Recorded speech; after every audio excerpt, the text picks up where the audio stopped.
ನಮಸ್ತೆ ವೀಕ್ಷಕರೇ, ಇವತ್ತು ಗಾಯತ್ರಿ ಅಷ್ಟಕವನ್ನು ತಮ್ಮ ಮುಂದೆ ಪ್ರಸ್ತುತಪಡಿಸುತ್ತಿದ್ದೇನೆ. ನೋಡಿ, ಕೇಳಿ, ಆಶೀರ್ವದಿಸಿ. ಆ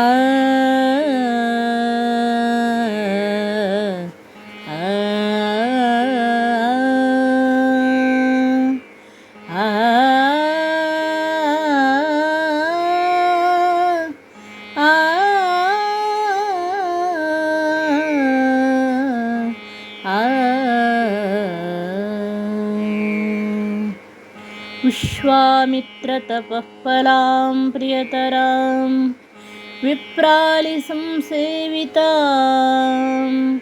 नित्यानित्यविवेकदां स्मितमुखीं खण्डेन्दुभूषोज्ज्वलां ताम्बूलारुणभासमानवदनां मार्ताण्डमध्यस्थितां गायत्री हरिवल्लभां त्रिनयनां ध्यायामि पञ्चाननाम्। जातिपङ्कजकेतकीकुवलैः सम्पूजिताङ्घ्रिद्वयां तत्त्वार्थात्मिकवर्णपङ्क्तिसहितां तत्त्वार्थबुद्धिप्रदाम्। प्राणायामपरायणैः ऋबुधजनैः संसेव्यमानां शिवां गायत्री हरिवल्लभां त्रिनयनां ध्यायामि पञ्चाननाम्। मञ्जीरध्वनिभिः समस्तजगतां मञ्जुत्वसंस्वर्धिनीं विप्रप्रेङ्खितवारिवारितमहा हारोक्षगणां मृण्मयीं जप्तुः पापहरां जपासुमनिभां हंसेन संशोभितां गायत्रीं हरिवल्लभां त्रिनयनां ध्यायामि पञ्चाननाम्। काञ्चीचेलविभूषितां शिवमयीं मालार्धमालादिकान्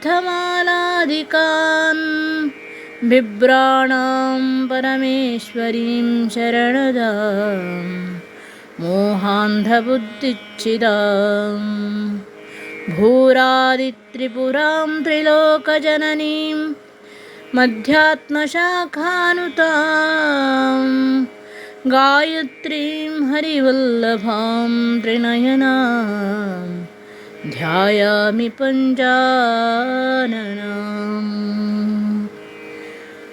द्यातुर्गर्भकृशानुतापहरणां सामात्मिकां सामगां सायङ्कालसुसेवितां स्वरमयीं दूर्वादलश्यामलां मातुर्दास्यविलोचनैकमतिमा खेडीन्द्रसंराजितां गायत्री हरिवल्लभां त्रिनयनां ध्यायामि पञ्चाननाम्।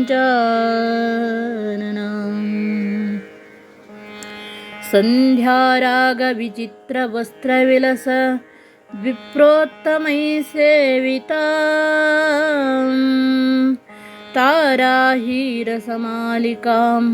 सुविलसद्रत्नेन्दुकुम्भान्तरां राकाचन्द्रमुखीं रमापतिनुतां शङ्खादिवास्वत्करां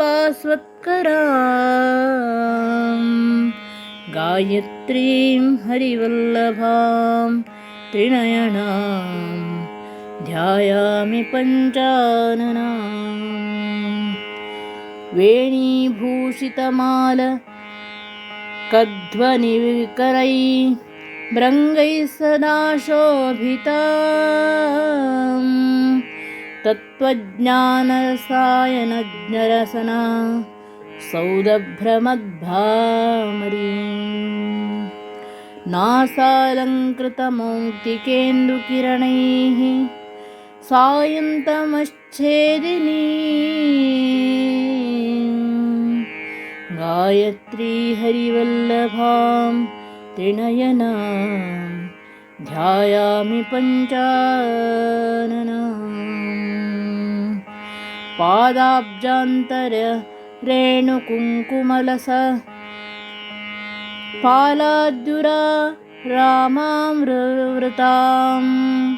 रम्भानाट्यविलोकनैकरसिकां वेदान्तबुद्धिप्रदां वीणावेणुमृदङ्गकाहलरवान् देवीकृताञ्छण्वतीं गायत्री हरिवल्लभां त्रिनयनां ध्यायामि पञ्चाननाम्